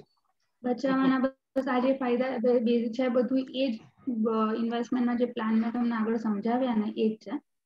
ઓકે પ્રશ્ન પૂછી લો ગૂંચવાડો વાળો. મને એમ થાય છે કે આટલા બધા કોમ્પ્લિકેશન શા માટે એક સરળ એકદમ જ સિમ્પલ પ્રોસેસ કેમ નથી રાખતા આ લોકો? તમારી વાત બિલકુલ સીધું કે ટેક્સ તમારે લાગે છે, કપાઈ ગયો, તમને એની રિસીપ્ટ મળી ગઈ, ધેટ્સ ઓલ. આટલી બધી માથાકૂટ કરવાનું કઈ કારણ ખરું?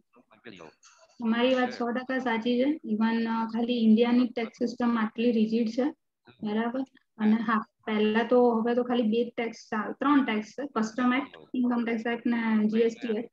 પહેલા તો વેટ એક્ટ હતો, બરાબર? સીએસટી એક્ટ હતો, એક્સાઇઝ એક્ટ હતો. હવે એ બધું ધીમે ધીમે મર્જ કરીને બધું એકમાં જીએસટી માં લઈ ગયા છે આ લોકો, બરાબર? સરળતા કરવાનો પ્રયત્ન ચાલુ છે આ લોકોનો, બરાબર? જોઈએ છે ધીમે ધીમે કેટલું સરળ કરે છે. લાગે છે કે વધુ પડતું કોમ્પ્લેક્સ જ થતું જાય છે. આનું આમ થાય છે, કોમ્પ્લેક્સ વધારે કરે છે. સિમ્પલ હોવું જોઈએ કે ભાઈ આટલું ઇન્કમ છે તમારા 10% કે 5% લાગી ગયો પછી. પણ હવે જે બી બેનિફિટ્સ છે કરીને કોઈ ફોન છે જેમણે હા, ગેલેક્સી J8 કોણ છે એ કોઈ ભાઈ તો બેન એને જે હોય રિક્વેસ્ટ મોકલી છે.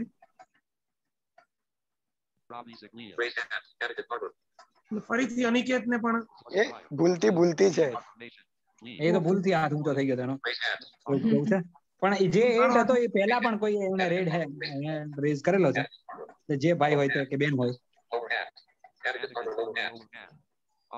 J8 ગેલેક્સી જે હોય તે રિક્વેસ્ટ આપેલી છે એટલે ગમે ત્યારે અનમ્યુટ કરી શકશે.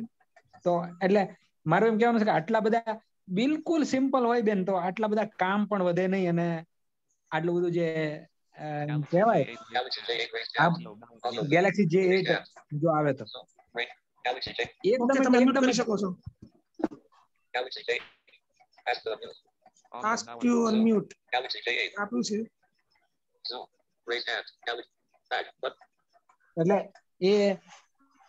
એટલે તમે બધા સીએ નું જે ફોરમ હોય એમાં કઈ કામ કરતું હોય છે બેન? આમાં કઈ સૂચનો કે એવું કઈ હોય છે? 100% જે બી ફાઇનાન્સ મિનિસ્ટર ના અંડરમાં છે, પીએમ ના અંડરમાં છે, બધામાં સીએ ની આખી પેનલ કામ કરતી હોય જ છે. અને એના અંતર્ગત આજે હું કહું છું કે એક સિસ્ટમ જે ઇનડાયરેક્ટ આજે તમે છો ડાયરેક્ટ ટેક્સ સિસ્ટમમાં આવે તમારું, સેકન્ડ આવે ઇનડાયરેક્ટ ટેક્સ સિસ્ટમ. એ જે એટલું રિજિડ હતું, જે વેટ નું અલગ લાગે, પાછું સીએસટી અલગ લાગે, પાછું એક્સાઇઝ અલગ લાગે, કસ્ટમ અલગ લાગે, બધું જે અલગ અલગ હતું એનું બધું કમ્બાઈન કરીને જીએસટી સિમ્પલ કરી દીધું છે. તો એમ હવે લાગે છે કે બધા ઇન્કમ ટેક્સ જીએસટી બધું મર્જ ધીમે ધીમે કદાચ કરે તો સારું છે, બરાબર છે. હવે જે સિસ્ટમ છે આપણે ઇન્ડિયામાં એ તો ચલાવી જ રહી. હા, એ તો બરાબર છે. પણ આમાં તમારું ને અમારું બધાનું કામ સરળ થાય જો સિમ્પલ બનાવે. આમાં કારણ વિનાનું આ બધું આ તો આ સીએ ને જ આવો પ્રશ્ન કરી શકાય, બીજા કોઈને પૂછવાનો કોઈ મતલબ નથી. અને હેલો બિરવા, હું એવું પૂછતો હતો. હા, બોલો સાહેબ. બીજું કોણ બોલે છે? પૂછી લો ભાઈ, પૂછું જીતુ જ છે. બોલો સાહેબ, તમે. હા, જીતુ પૂછી લે. એટલે આ તમે જે મ્યુચ્યુઅલ ફંડ ની વાત કરી એસઆઈપી ની, એના માટે ડીમેટ એકાઉન્ટ હોવું જરૂરી છે ને? એના માટે તો ડીમેટ એકાઉન્ટ જરૂર નથી. તમારી જોડે નેટ બેન્કિંગ હોય તો તમે નેટ બેન્કિંગ થી ડાયરેક્ટ તમારા નેટ બેન્કિંગ લોગિન કરો ને, તેમાં ઓપ્શન હોય છે, તમે જાતે તમારી એસઆઈપી સ્ટાર્ટ કરી શકો છો. બીજું કોઈ ઓપ્શન નેટ બેન્કિંગ સિવાય બીજું ઓપ્શન કરું? તમે બેંકમાં જઈને તમારી એસઆઈપી સ્ટાર્ટ કરી શકો છો. બેંકમાં જઈને તમારે ફોર્મ ભરવાનું છે, ડાયરેક્ટ તમારામાંથી દર મહિને કપાઈ જાય. કોઈ ડીમેટ એકાઉન્ટ ની જરૂર નથી એસઆઈપી માટે. અચ્છા એમાં જરૂર નથી ને? ના. કોઈ ગેલેક્સી J8 ઘણી મહેનત કરે છે પણ ખબર નહીં એને શું થાય છે. એટલે માઇક મળતું નહીં હોય. એટલે નામથી એટલા માટે જ બધાને કહેવામાં આવે છે કે નામથી તમે આમાં કરો ને તો તરત જ ખબર પડે કે આ ભાઈ છે કે આ બેન છે. એટલે નામ એનું તમારે ચેન્જ કરી દેવું જોઈએ આમાં તો સારું પડે છે.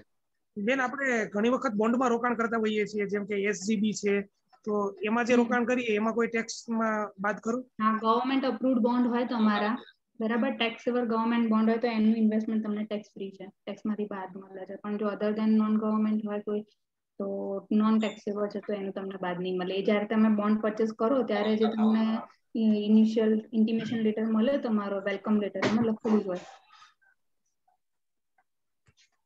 મને કદાચ ટેક્સ નથી કપાયો પછી ટેક્સ આવે તો ટેક્સ ભરવાનો પછી મને કપાયો નથી તો શું કહો છો? ટેક્સ આપણે કોઈ આવ્યો ના હોય ના આવ્યો પછી ટેક્સ આવે તે ટેક્સ ભરવાનો કેવી રીતે? ભરવાનું ભૂલાઈ ગયો હોય તો ભરવાનું ભૂલે ત્યારે તમારું રિટર્ન ફાઇલ કરીએ એ વખતે તમારે જે ટેક્સ પ્રેક્ટિશનર હોય એ તમને એક ચલણ બનાવીને આપશે. ચલણ લઈને તમારે બેંકમાં જઈને ચેક લઈને તમારે ભરી દેવાનું. ચેક લઈને? હા, ચેક થી ભરવાનું રહેશે. મને ચેક ના હોય તો બ્લાઇન્ડ વ્યક્તિને કોને ચેક ના હોય તો ચેક ના હોય તો પછી એ વખતે નેટ બેન્કિંગ થ્રુ એ લોકો તમને ઈ પેમેન્ટ કરી આપશે. તમારે ત્યાં હાજર થઈ જવાનું બરાબર, એટલે ઈ પેમેન્ટ કરી આપે એટલે તમારા લોગિન આઈડી પાસવર્ડ ત્યાં લોગિન કરીને તમે ડાયરેક્ટ ટેક્સ ભરી શકો છો. સામાન્ય બેન જે ગૃહિણીઓ હોય છે અને એ લોકો માનો કે અમારે એમને પાન કાર્ડ કઢાવ્યું છે બરાબર છે અને એના ખાતામાં થોડા ઘણા પૈસા આપણે ટ્રાન્સફર કરતા રહીએ. હવે એમને રિટર્ન ભરવું જોઈએ કે એમાં કોઈ ઓબ્જેક્શન આવતા નથી? એવા જો ચાલે એ તો વાત હતી છે. ચાલે 100% રિટર્ન ના ભરો તો ચાલે, પણ હું પર્સનલી એવું કહીશ કે દરેકનું ઘરમાં જેટલા હોય ને એના રિટર્ન ભરાઈ દેવાના. કારણ કે જ્યારે તમે કોઈ જગ્યાએ લોન લો છો બરાબર, તમારી ઇન્કમ ઓછી પડે છે ત્યારે તમારી પાસે એક ઓપ્શન હોય છે કે બીજાના તમારા ઘરના સભ્યોના રિટર્ન પર ભલે ને તમારી જ ઇન્કમ છે પણ તમે ખાલી 2.5 લાખના સ્લેબમાં રિટર્ન ભરી દીધું હોય તો એટલી ઇન્કમ તમારામાં ટોટલ એડ થશે અને એ પ્રમાણે તમારી લોન વધી શકે છે. સેકન્ડ, જ્યારે તમારા કોઈ બાળકોને કે કોઈ બી ફેમિલી મેમ્બરને વિઝા પર્પઝથી તમારે ફોરેન મોકલવા છે ત્યારે તમારું ફાઇનાન્શિયલી તમે કેટલા સ્ટ્રોંગ છો એ વખતે તમે આ બધા જે રિટર્ન્સ ફાઇલ કર્યા હોય એના ઉપરથી તમારી સ્ટ્રેન્થ નક્કી થાય છે. એ વખતે ભલે તમારી આવક નથી પણ ઘરમાં જેટલા મેમ્બર્સ છે બધાના રિટર્ન ભરવા જરૂરી છે. કોઈ કેસમાં એવું થાય છે કે એમને પછી ન ભર્યા હોય અને આવી રીતે પૈસા એના એકાઉન્ટમાં આવતા હોય તો નોટિસ પણ આવતી હોય છે, એટલે મેં આ પ્રશ્ન કર્યો. હા, નોટિસ કયા સંજોગોમાં આવશે? જો તમે પર ડે એક દિવસના 50,000 કે તેથી ઉપર તમે કેશ જમા કરાઈ બરાબર, હા તો આખા વર્ષમાં 2.5 લાખથી ઉપર કોઈ ટાઈપે કેશ જમા કરાઈ તો એ સંજોગોમાં તમારી નોટિસ આવશે, બાકી નોટિસ ના આવે.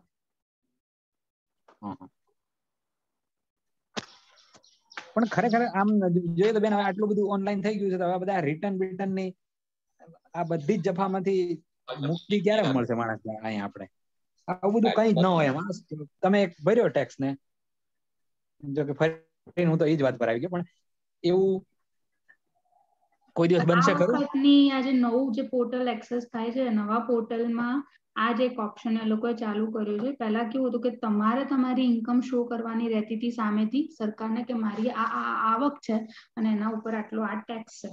હવે જ્યાં નવો પોર્ટલ એ લોકો લોન્ચ કરે છે એમાં એવું આવશે કે સામેથી સરકાર ખાલી તમને કહેશે તમારી સેલેરીની આટલી આવક છે, વ્યાજની આટલી આવક છે, તમે મકાન વેચ્યું હતું તેમાં તમારો આટલો ગેઇન થાય છે, તમારે બસ યસ યસ યસ એક્સેપ્ટ કરવાનું. જો રિજેક્ટ કરશો તો એનું તમારે બાયફર્કેશન આપવાનું કે કેમ નહીં, શું ડિફરન્સ છે.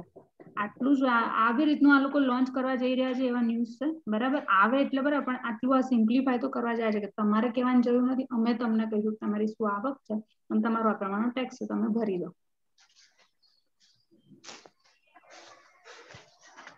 પણ આના જે ફાયદા છે શું કે બહુ મોટા ઉદ્યોગપતિને જ વધારે મળે છે એવું તમે માનો છો? ના, એવું નથી. તમારે તો 2.5 લાખની લિમિટ બી હોય છે. ઉદ્યોગપતિને 1 રૂપિયો કમાય તો 30 પૈસા ટેક્સ ભરવાનું થાય છે બરાબર. પ્રાઇવેટ લિમિટેડમાં કોઈ બેઝિક લિમિટ હોતી નથી બરાબર. તો પછી આટલા બધા ગડબડ કેમ થતા હશે?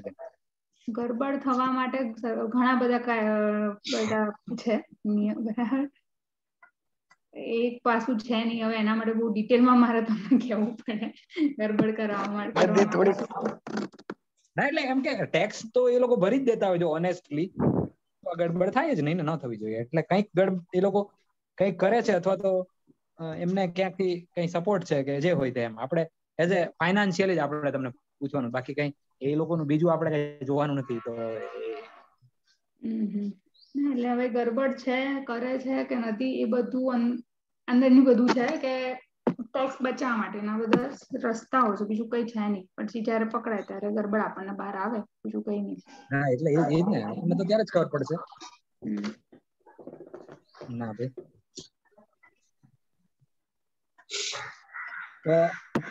હવે જો કોઈને પછી અમે પૂછપૂછ કરીએ છીએ તો હું જાણે ઇન્ટરવ્યુ લેતો હોય ને એવું લાગે છે. એટલે બીજા બધાને અનમ્યુટ કરી દઉં? જે એકવાર કરી દે ને જીતુભાઈને પૂછવું હોય તો પૂછે. બધા વન બાય વન પૂછજો, એકદમ એ ના કરતા, એક વન બાય વન બધા પૂછજો.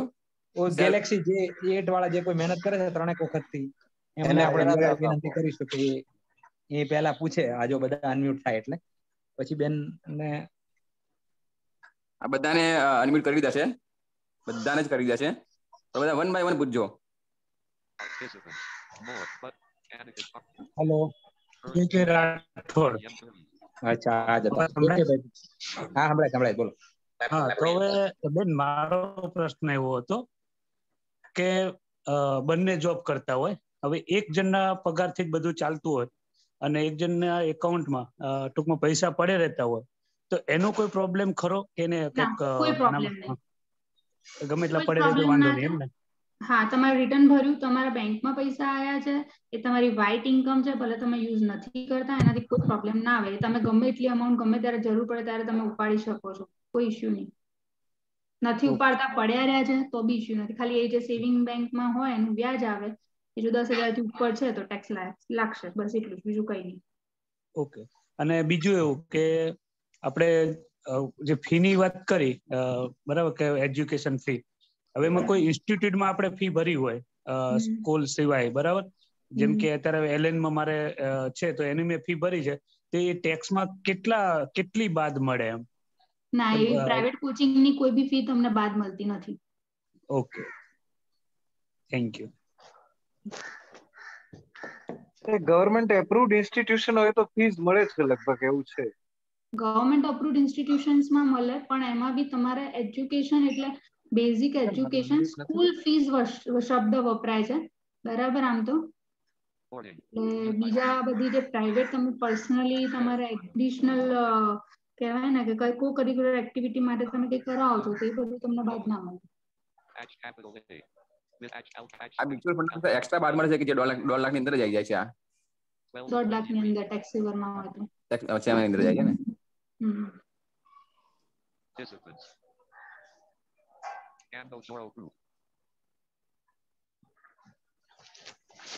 તો કોને કોઈ પ્રશ્ન ના હોય તો પછી ઉમેશભાઈ આપણે આભાર વિધિ કરે તો પછી આપણે હે ને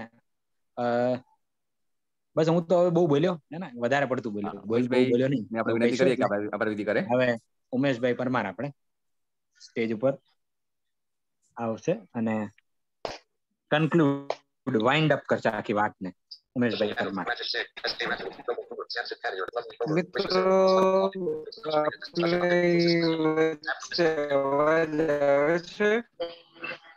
ના, ઓછો આવે છે મને તો. વાંસળી વાગે છે, વાંસળી. હા, હવે અવાજ સંભળાય છે? સંભળાય. એમ ગાંધીનગર નો પાવર પણ દેખાય છે. લાભુ, અવાજ આવે છે મારો? હા, આવે છે.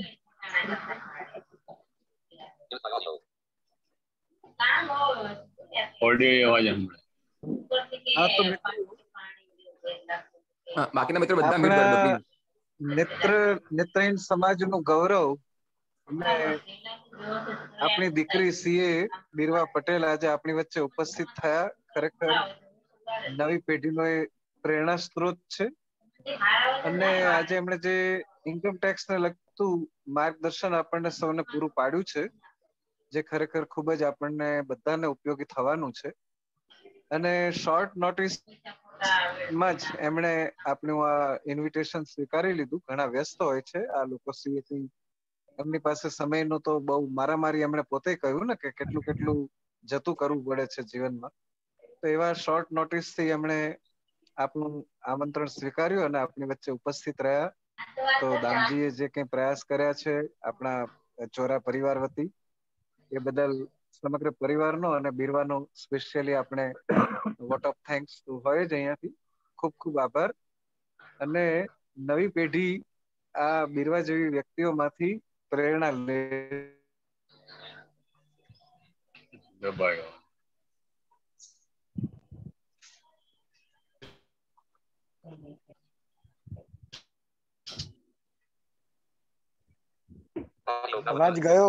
અવાજ ગયો એ બહુ અગત્યની બાબત છે કે એ સીએસ સુધી પહોંચી શક્યા છે. બીરવાને ખૂબ ખૂબ અભિનંદન અને પરિવાર, ગામના ચોરા પરિવાર આભાર માનું છું. ધન્યવાદ.